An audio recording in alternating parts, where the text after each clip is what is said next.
Bangladesh bank দেশের ইতিহাস, ঐতিহ্য ও সংস্কৃতিকে তুলে ধরতে নতুন ডিজাইনের 20, 50 ও 100 টাকার নোট বাজারে আনছে।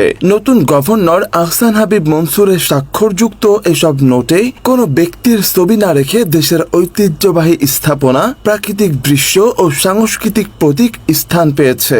প্রথম ধাপে ঈদুল আজহার আগেই জুনের 2 বা 3 তারিখে এই 3টি নোট সাধারণ মানুষের হাতে পৌঁছাবে।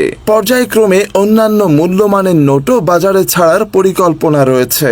নতুন 100 টাকার নোটে রয়েছে বাগেরহাটের 60 গম্বুজ মসজিদ, রয়্যাল বেঙ্গল টাইগার ও সুন্দরবনের ছবি। 200 টাকার নোটে দেখা যাবে ঢাকা বিশ্ববিদ্যালয়ের অপরাজেয় বাংলা ভাস্কর্য ও ধর্মীয় সম্প্রীতির প্রতিফলন।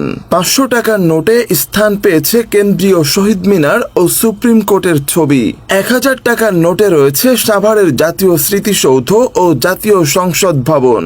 বাংলাদেশ ব্যাংকের এই উদ্যোগ ইতিমধ্যে সাধারণ মানুষের মধ্যে ব্যাপক আগ্রহ সৃষ্টি করেছে।